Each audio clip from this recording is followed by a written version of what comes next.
movilización. Apareció en cumpleaños de Santiago Maldonado y expresó una reserva democrática que hay en el pueblo argentino para seguir exigiendo más desapariciones.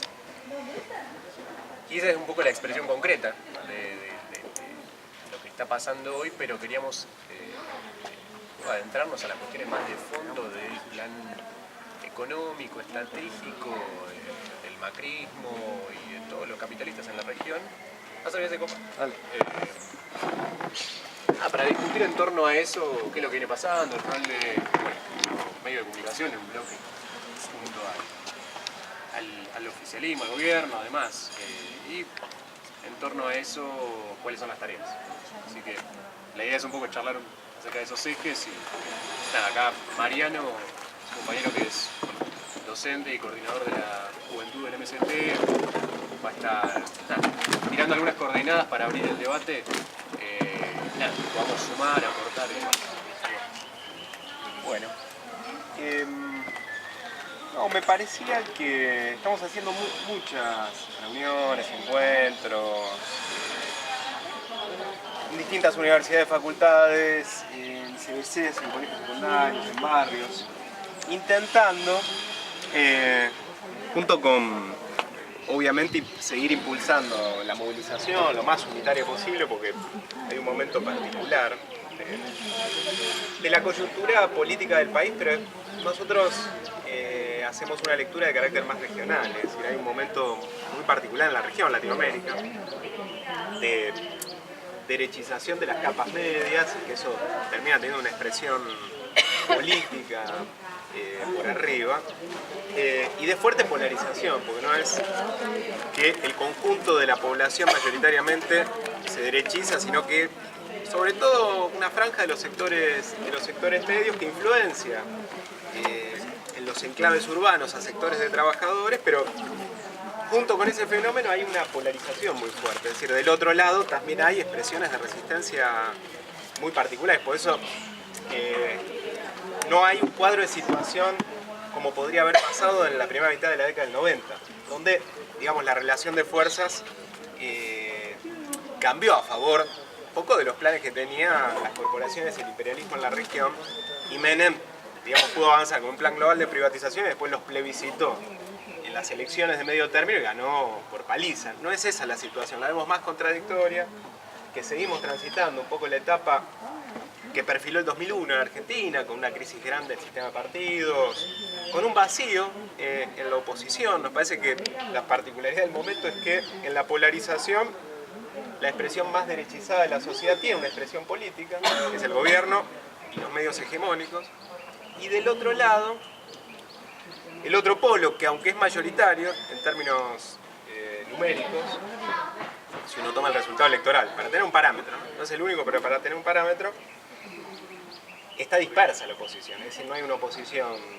en nuestra opinión, emergente con cierta vitalidad que tenga condiciones de superar la experiencia reciente del macrismo, pero que está, para nosotros, ganando cierta adhesión social en una franja. Es decir, lo que pasó en agosto no solo es el efecto reactivo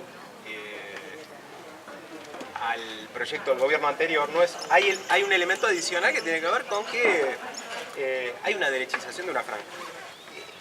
Ahora, como hay polarización, también tenés fenómenos como el de la movilización de hace 10 días, que fue una cosa impresionante, y que de alguna manera fue forzando, incluso en estos días, a los medios hegemónicos y al propio gobierno a tener que recalcular, en términos de discurso político, cómo ubicarse frente al caso Maldonado, ¿no? Entonces, no es la gendarmería como institución, pero sí algunos gendarmes, y entonces del discurso que era parecido a... Yo no lo voy a retomar, pero es un poco a Estanislao Ceballos de la campaña del desierto, es un poco el discurso justificatorio del genocidio del siglo XIX, porque era el enemigo interno, el mapuche chileno, disolvente, que no reconocía el Estado, los valores de la patria y no sé qué, bueno, puede ser la gendarmería, tapa de la nación, parece que fue la gendarmería 40 días después, pero es el subproducto de la movilización. Y de esto que decía Juan, que evidentemente hay una reserva y un límite en la conciencia colectiva de una franja, hay un límite que es la desaparición de personas. Es decir, en Argentina eso está muy marcado a fuego y no ha habido gobierno que lo haya podido sepultar, definitivamente, incluso este. Entonces se encuentra con esa contradicción que incluso en algunas editoriales de ayer y hoy de Clarín y La Nación hay reproches de sectores de gendarmería, cuadros de gendarmería que sotoboche, extraoficialmente dicen, bueno, pero se están entregando, ahora cambiaron, ¿cómo puede ser? Se dejan presionar por la movilización, se dejan presionar por los medios. Entonces, yo un poco pensaba cómo encarar la conversación y me parecía que era bueno por lo menos plantearse cuatro preguntas para intentar hacer un ida y vuelta. Creo que la primera, más que qué pasó, que es bastante obvio, en el sentido de que la responsabilidad de la gendarmería ya no la discute ni la Nación, de por qué pasó. Es decir, qué variables potentes hay que todavía hoy nos llevan a un operativo, casi un operativo de un grupo de tareas, en una protesta relativamente pequeña, como era la de la comunidad mapuche en Chubut, a secuestrar a una persona y desaparecerla, porque en el fondo es la gendarmería, decir por qué, qué hay, qué razones poderosas hay detrás, qué variables potentes están en juego para pensar alternativas fundamentalmente. La segunda es qué otros aspectos pone de relieve la desaparición de Maldonado, que por lo menos a nosotros nos interesaba discutir 3 o 4. Juan mencionaba algunos. El rol de los medios. Uno podría decir, bueno, siempre los medios tuvieron su importancia, siempre jugaron un rol. Hay marxistas que lo vienen estudiando hace mucho, la Escuela de Frankfurt lo viene estudiando hace mucho, por lo menos desde la segunda posguerra en adelante, pero hay un fenómeno particular, nos parece a nosotros, yo ahora lo voy a retomar, pero el rol de los medios. El segundo, por lo menos, aspecto que nos parece relevante es el carácter de la democracia, entre comillas, en esta etapa, es decir, qué características tiene. Un debate que hay, pueblos originarios e interculturalidad, que incluso es un debate en el campo de la izquierda, del socialismo, del marxismo. Ha habido polémicas y divergencias y controversias a lo largo de muchos años. Nos parece que otra vez volvió a estar en el centro de la escena. Y el rol de los partidos tradicionales, ¿no? Es decir, cómo están jugando en este esquema. La tercera cuestión, por lo menos el tercer interrogante es qué agenda oponerle a las causas que están detrás de la desaparición de Maldonado y al debate de los medios, interculturalidad, democracia,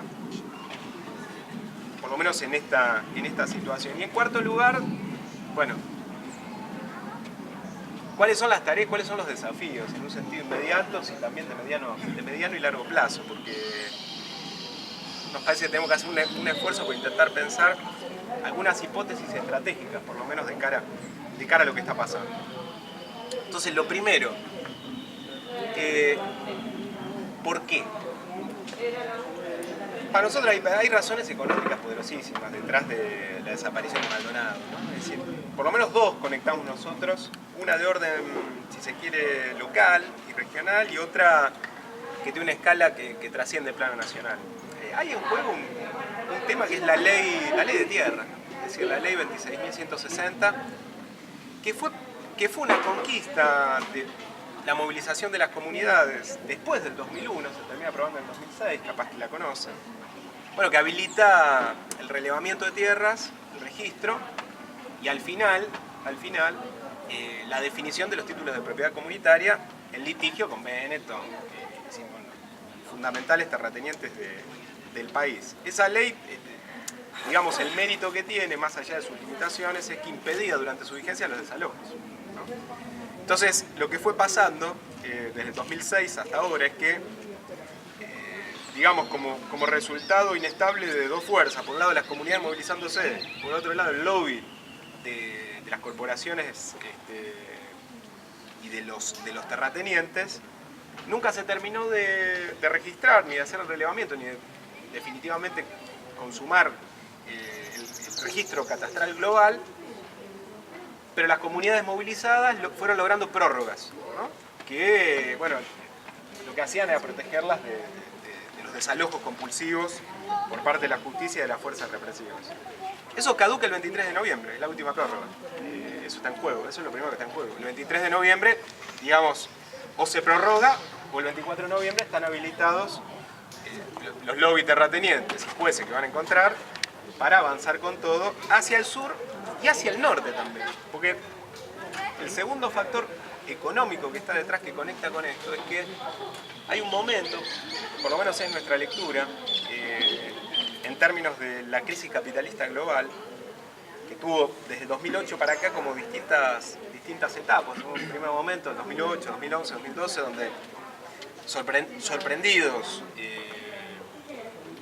fundamentalmente sorprendidas las fracciones dominantes del capital en el centro de Europa y Estados Unidos, dieron una respuesta de salvataje de los bancos con presupuesto estatal.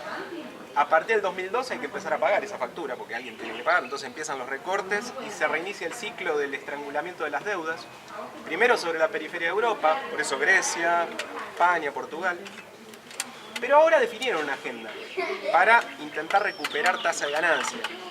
Y esa agenda tiene como base siempre, a la salida de una crisis capitalista o el intento de salir, que es aumentar los niveles de rentabilidad. Y eso es aumentando, es decir, cambiando las condiciones laborales. Por eso la reforma laboral es simultánea en Brasil, en Argentina y en varios países de la región. Aumentar la productividad del trabajo por la vía de la precarización y también bajar el precio de los insumos, de la energía, del forraje. Por eso hay una presión muy fuerte sobre la frontera extractivista hacia el norte y hacia el sur, es decir, necesitan desalojar el territorio y el obstáculo que tienen, que son las comunidades originarias, porque necesitan más fracking, más megaminería, y hacia el norte más frontera sojera, necesitan expandir la frontera sojera porque necesitan bajarle el precio a la soja como forraje para China, y necesitan más energía barata para alimentar un poco la industria hidrocarburífera a escala internacional. Para eso tienen que incrementar el volumen para bajar el precio. Entonces, más fracking, más todo. En esta coyuntura de derechización con un gobierno de estas características, Benetton y compañía se relamen y por lo tanto montaron un operativo que tiene a Agustín Santillán, Formosa, en el norte, preso, a Facundo Yonesguala en el sur, y bueno, y ante la protesta de esta comunidad en Chubut, pegaron y como dicen algunos periodistas que tienen conexión orgánica evidentemente con los servicios, se le fue la mano, ¿no? Se le fue la mano con Santiago Maldonado, que es un poco la hipótesis del desenlace no querido por nadie, pero digamos que se va colocando en la realidad. Entonces, para nosotros, desde el punto de vista económico, está ese trasfondo, es decir, la ley 26.160 y una dinámica que requiere de América Latina, en particular Argentina, cambiar las condiciones laborales, pero en el territorio sobre todo presionar hacia la expansión del extractivismo, hacia el norte y hacia el sur. Eso está detrás. Por lo menos es un debate que nosotros queremos plantear. Lo segundo, los medios, interculturalidad, el rol de la democracia en esta etapa. El tema de los medios, yo decía, juegan un rol distinto por dos razones, ¿no? Es decir, por un lado, hay una razón que tiene que ver con la etapa política del país. Siempre los medios jugaron un papel, las empresas mediáticas, jugaron un papel combinado con los partidos tradicionales, un poco en eso que decía Gramsci, que a nosotros nos gusta recuperar. Nosotros venimos de una tradición marxista que más tangencial dentro del marxismo no académico, ¿no? Que siempre lo tuvo a Gramsci un poco, lo miró con desconfianza, ¿no? Porque lo utilizó mucho, fundamentalmente, el estalinismo a Gramsci para justificar barbaridades. Entonces, medio que lo tuvimos, lo miramos de reojo, ¿no? Pero ahora nos está volviendo a interesar por algunas cosas. Por el estudio que hace del poder, esencialmente. Es decir, cómo el poder no solamente se ejerce por la violencia, sino que hay momentos donde hay que explicarse cómo logra naturalizar la desigualdad, que es un poco lo que se preguntaba Gramsci. Entonces él habla de los medios, las fábricas de sentido común, no habla de los medios de la actualidad, él habla de la familia, el teatro, la religión, cine. Pero nosotros creemos que es pertinente esa categoría para aplicarla a los medios hegemónicos, ¿no? Que son fábricas del sentido común, es decir, de maneras de pensar, sobre todo en una etapa, en Argentina después del 2001, donde los partidos tradicionales, que eran un poco los que jugaban un papel junto con los sindicatos, de más peso en la influencia ideológica, sobre todo los trabajadores, los sectores populares, están en crisis completa. Es decir, una parte grande de la población, las ideas que se forma de la realidad no es tanto por las reuniones que tiene la básica peronista en el comité radical o las reuniones del sindicato, sino por la televisión, por los medios, por la agenda que definen los medios masivos. No porque los partidos no existan más, pero es evidente que juegan un rol distinto los medios en esta etapa. Y en particular con el macrismo, ganaron todo el espectro mediático. Es decir, con el kirchnerismo nosotros, que siempre fuimos críticos y tuvimos una posición independiente, decíamos, bueno, el espectro está dividido como en dos monopolios mediáticos, ¿no? Es decir, el gobierno tiene el propio y las expresiones más reaccionarias tienen el suyo. Pero él lo copó todo. El macrismo, salvo, no sé, C5N, pero él logra C5N contrarrestar Clarín, TN, La Nación, Radio Mitre, es decir, que además define la agenda de todo el país, porque la Gaceta de Tucumán es la agenda de Clarín, La Voz del Interior de Córdoba es la capital del Rosario y así. Entonces, fue muy impresionante ver una cosa que por lo menos a mí me llamaba la atención. La semana previa a la movilización grande por el mes de la desaparición de Maldonado, ¿no? Que arrancó, no sé si se acuerdan, con la entrevista de la Nata a Facundo Yonesguala, el domingo, ¿no? Que fue la semana que empezó con la marcha por el Gatillo Fácil el lunes y después que fue la semana donde Patricia Bullrich dijo, bueno, tenemos información de que va a haber una gran agitación y nos preparamos para una semana de desmanes que intentaron enrarecer. Y un poco el dispositivo ideológico con el que se armaron esa semana era la del enemigo interno, ¿no? Es decir, mapuche chileno que se invadió la Patagonia para exterminar los tehuelches argentinos como parte de un plan expansionista, el ejército patriótico que liberó eso, pero es idéntico, si uno se retrotrae a la generación del 80. Stanislao Ceballos, que era un poco el intelectual en la nata del general Roca, ¿no? Explicaba eso. Es decir, había un plan de expansión, el ejército recuperó el territorio, bueno, y llamativamente, 100 años después, en 1979, en el medio de la dictadura militar, ustedes saben que la dictadura genocida hizo un acto por el centenario de la conquista del desierto. Hizo un acto impresionante donde plantearon que el proceso de reorganización nacional, que así llamó la dictadura a sí misma, era el segundo proceso de reorganización nacional. Porque el primero había sido el de Roca, que había liberado también el territorio, el enemigo interno, disolvente, eran los mapuches, bla, bla, bla, bla, bla, y que ahora a ellos les tocaba encarar el segundo proceso también contra un nuevo enemigo interno, que éramos las organizaciones de trabajadores, de izquierda, de lucha, los 70, bla, bla, bla, pero el mismo discurso. Tiene un dispositivo similar el cómo arrancaron los medios la campaña antimapuche en un momento, ¿no? En un momento determinado, hasta la marcha. La marcha fue un clivaje impresionante. Nosotros una cosa importante, nosotros pensamos que la movilización con toda la potencia que tuvo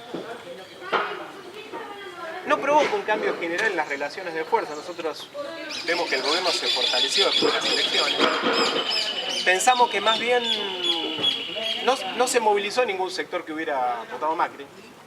Impacta sobre un sector que lo votó posiblemente, que no lo ve responsable de la desaparición, pero le dice, bueno, che, pero investiguen, hagan algo, ¿no? No creemos que vaya a mover el amperímetro electoral, pero evidentemente, digamos, establece un límite que ahora se está expresando. El tema interculturalidad.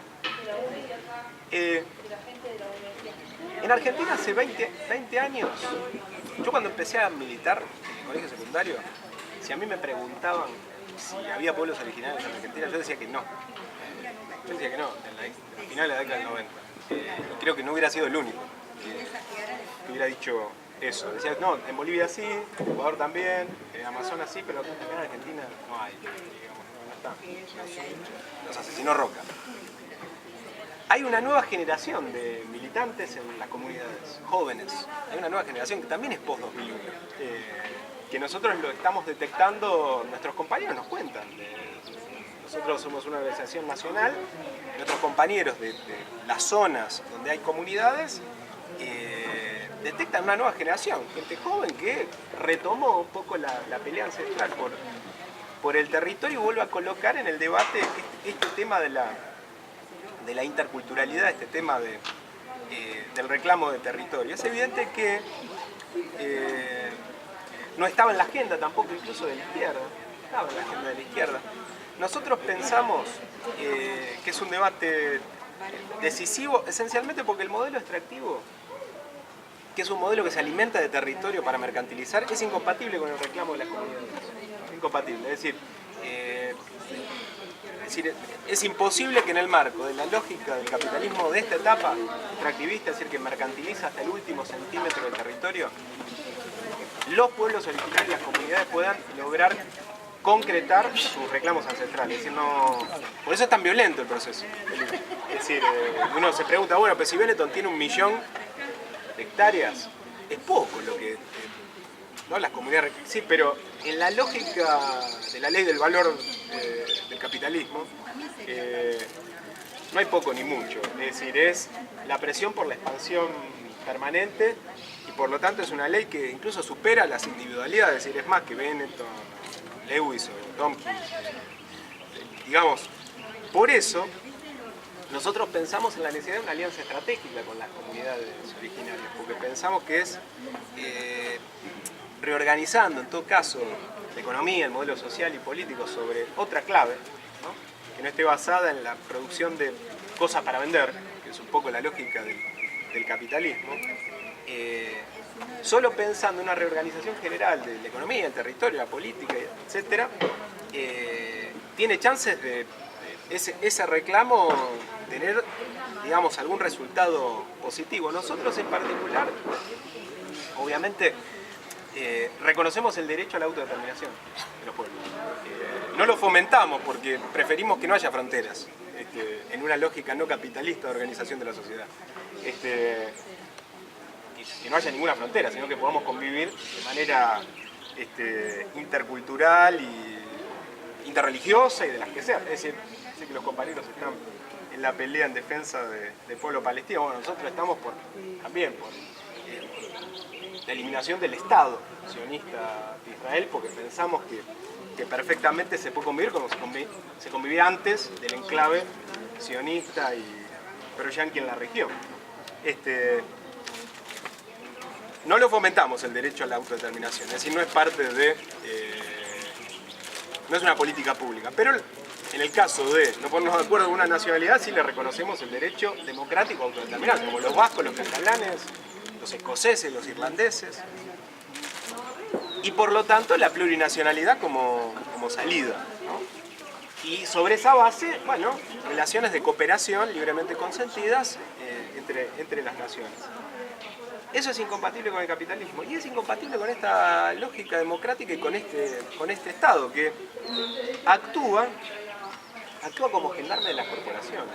Es decir, el Ministerio de Seguridad se llama el de Patricia Bullrich, ¿no? Es decir, y hizo un operativo con el jefe de gabinete comandándolo presente, ¿no? Es decir, orientando la ejecución física de la represión para no solo desalojar la ruta, sino también secuestrar a Maldonado y desaparecerlo. Es decir, con Nocetti presente.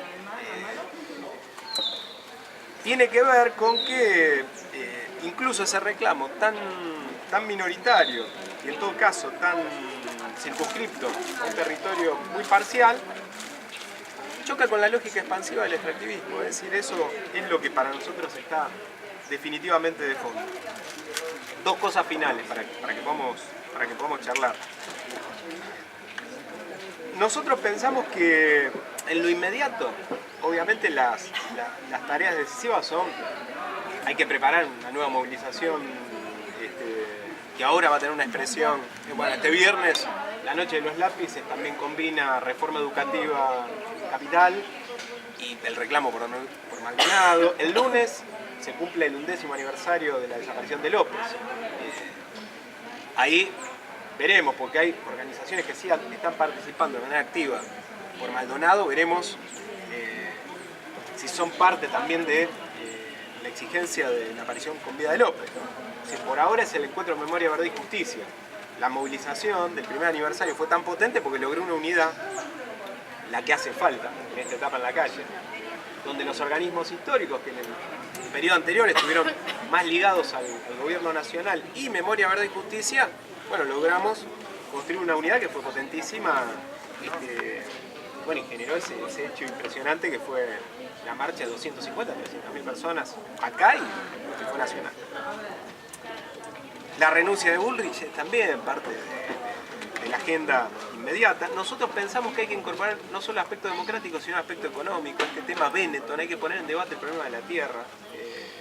Y entonces, en lugar de perseguir a las comunidades, hay que poner en debate la confiscación del territorio que hoy tiene secuestrado Benetton, 1 millón de hectáreas en la Patagonia, que arrancó con Menem pero se consolidó en el último periodo. Se votó en la década pasada una ley contra la extranjerización de tierras, pero hacia adelante. Es decir, con límites a la compra extranjera de tierras, pero de ahora en más. El problema es que ya está toda repartida. Se entiende decir, no tiene efecto retroactivo, que sería a nosotros lo positivo, es decir, revisar todo, en todo caso. Y también colocar en debate un tema. Está claro que con esta justicia va a ser difícil que, digamos, se sepa nada, ¿no? Por eso nosotros tomamos un planteo que hacen los familiares, que hace Santiago Maldonado, el hermano de Santiago Maldonado, Sergio, que es una investigación independiente, dicen ellos, ¿no? Nosotros tomamos ese planteo, nuestra formulación es, ahora vamos a salir con un afiche nacional que dice Comisión por la Verdad. Es decir, una comisión investigadora independiente, una especie de CONADEP, ¿no?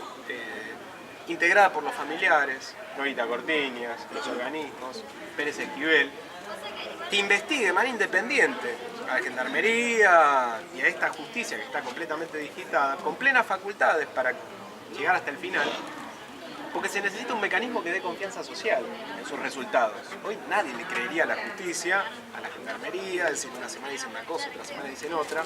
Por eso pensamos que en lo inmediato están planteados estos temas. Y después los debates de fondo, cómo tiene que ser la economía. Nosotros pensamos que la reforma agraria no es un debate de la Guerra Civil Española y de Tierra y Libertad. Nosotros pensamos que es más actual que nunca. Argentina tiene casi el 70% de su territorio ocupado para producirnos comida, forraje. La Argentina produce forraje para exportar a China, esencialmente. No produce comida. Falso, ¿sí? Tiene capacidad potencial, pero comida no produce. Produce forraje y biodiesel ahora. Eso hay que cambiarlo. Es decir, para nosotros la prioridad es la soberanía alimentaria como principio. Es decir, el derecho a la alimentación, en primer lugar, de la población cercana, accesible, suficiente, saludable, es decir, sin transgénicos ni agrotóxicos. Entonces, también hacemos ese planteo. Eso te lleva a cuestionar la propiedad de la tierra, inexorablemente. Es decir, no... La energía. En un mundo donde hace 30 años, no científicos marxistas, científicos honestos intelectualmente, alertan sobre el cambio climático, en nuestro continente y en particular en Argentina, se invierte en fracking, es decir, en reservas adicionales de petróleo y gas, cuando es la fuente básica de alteración del clima. Nosotros pensamos que hay que ir al debate de la transición energética, de energías renovables, limpias, que son además más eficientes desde el punto de vista económico, porque son renovables, no como los hidrocarburos. El debate para nosotros de la megaminería, es decir, incluso tenemos un debate en la izquierda. Ustedes saben que hay sectores de izquierda que tienen una visión un poco productivista, que dicen, bueno, no se trata de prohibir la megaminería, sino de ponerla bajo control de los trabajadores. Tenemos un debate con compañeros del Partido Obrero, justamente, con los que coincidimos en un montón de luchas, pero los compañeros plantean que es el control de los trabajadores el que resolvería el problema de todo, inclusive de esto. Nosotros estamos por el control obrero de economía, pero el capitalismo en su sobrevida artificial de casi 100 años de decadencia, ha desarrollado no solo fuerzas productivas, sino fuerzas destructivas. Es decir, en la lógica de valorización del capital aplica avances científico-técnicos con el solo objetivo de aumentar la tasa de beneficio y no importa mucho las consecuencias ambientales. La megaminería, dinamitando montaña y cianurando el agua, por más que la controle la clase obrera bolchevique, es decir, dinamita montaña, afecta a los glaciares y envenena el agua. Es decir, no importa la clase que lo administre. Por lo tanto, es una industria que nos parece que hay que prohibir. En todo caso, minería de escala tradicional y siempre previa consulta a las poblaciones que las vaya a afectar o beneficiar. Es decir, con los pueblos decidiendo de manera vinculante. Eso en clave económica. Y en términos medios de comunicación, democracia, la información no puede ser una mercancía. Es decir, si la información es de una empresa que las vende, como sucede con los medios, tiene una lógica, la mercancía tiene una lógica, es la ley del valor. Es decir, lo importante es la realización de la ganancia en el mercado, por lo tanto se informa lo que vende y vende lo que demanda publicidad de los anunciantes, por lo tanto ya la información como derecho, digamos, no tiene nada que ver con la lógica con la que funciona el medio. Bueno, los medios tienen que ser públicos, no del gobierno, tienen que ser públicos en el sentido de ser del conjunto de la población y, en nuestra opinión, distribuirse en todos sus soportes en proporción al peso social de cada corriente de ideas. Una corriente de ideas representa socialmente el 10%, tiene que tener el 10% de señales de televisión, de papel para imprimir lo que quiera, volantes, afiches, periódicos, etc. Porque nos parece que la opinión pública se construye en base al libre choque de ideas. Y para eso los medios tienen que ser públicos, no pueden ser una empresa privada que vende información en función de anuncios. Y la democracia, para terminar, esta no es una democracia sin apellido, es una democracia del 1%, es la democracia de las corporaciones, es la democracia de Benetton, de Chevron, porque la democracia integra como mecanismos institucionales no solo a los medios, sino también a la gendarmería que secuestra, a la justicia de esos jueces y fiscales que ganan $20.000 por mes, que ganan 320.000 pesos un juez por mes, y es vitalicio y no paga impuestos. Por lo tanto, es tan difícil pensar que un juez electo por el poder político de los partidos tradicionales mayoritarios vaya a fallar en contra de los intereses de los que le garantizan semejantes privilegios, que pensar en que la justicia haga justicia es una utopía, es francamente una utopía.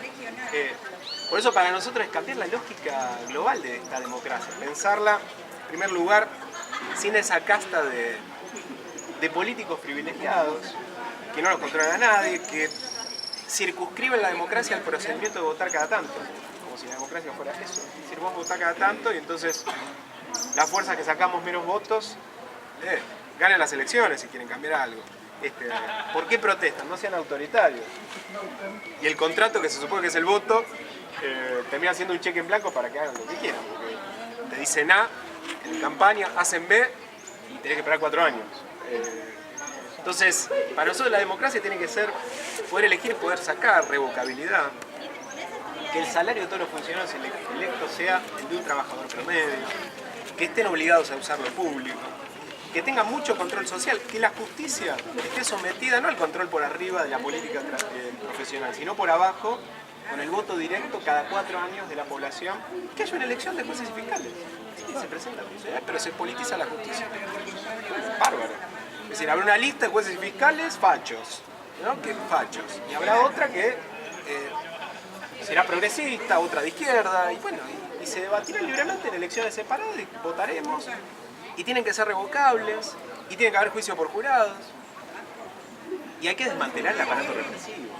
Es obvio. Es decir, el concepto de seguridad capitalista es un concepto de represión de la protesta social y de control social. Vamos por, en todo caso, seguridad preventiva sobre la base de mucho control social.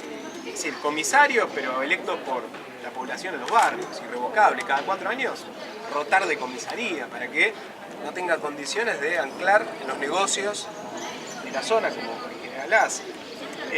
Nada de servicios de inteligencia, servicios de PEPA, que servicios de inteligencia, sí, ahora se llama AFI. Es decir, ¿por qué espiar, digamos? ¿A quién hay que espiar?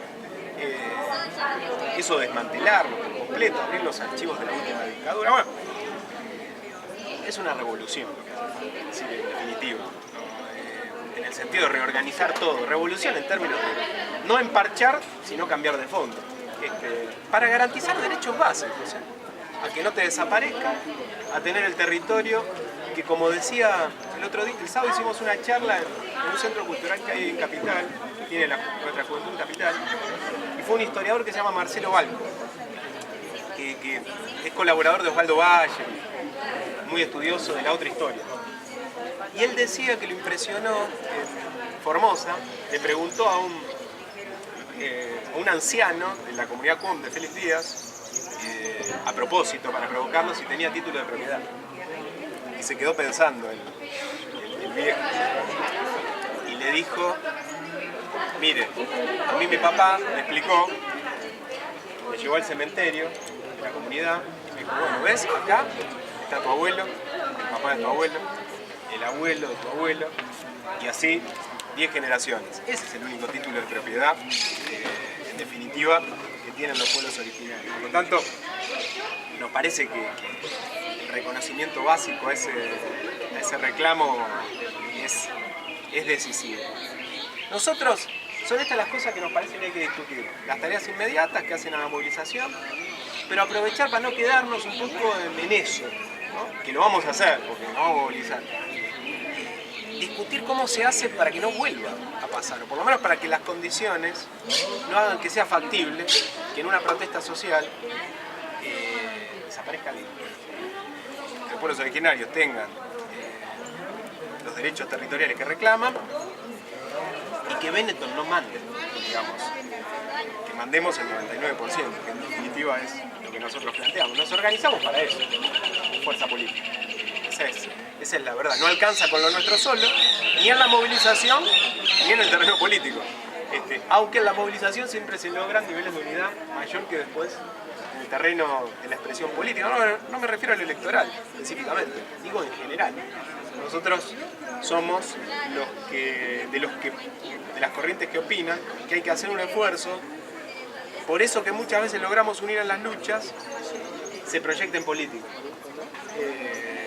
Son parecidas las banderas que nos encontramos en todos los reclamos. Género, estudiantiles, de trabajadores, socioambientales. El problema es que después esas identidades se tienden a dispersar en política. Es decir, se expresan en proyectos distintos. No creemos en el partido único, nosotros creemos que esa experiencia del siglo XX demostró que no va. Creemos en una unidad diversa, donde cada uno con su identidad aporte una confluencia colectiva anticapitalista, antipatriarcal, ecosocialista, latinoamericanista y con una lógica muy intercultural, ¿no? Que por lo menos nosotros como socialistas la integramos en nuestra visión de las cosas. Bueno, estas son las cosas que queríamos un poco discutir, para ver cómo la estaban viendo y obviamente preparar lo que se viene, que va a seguir siendo intenso en el país y también en relación a Maldonado.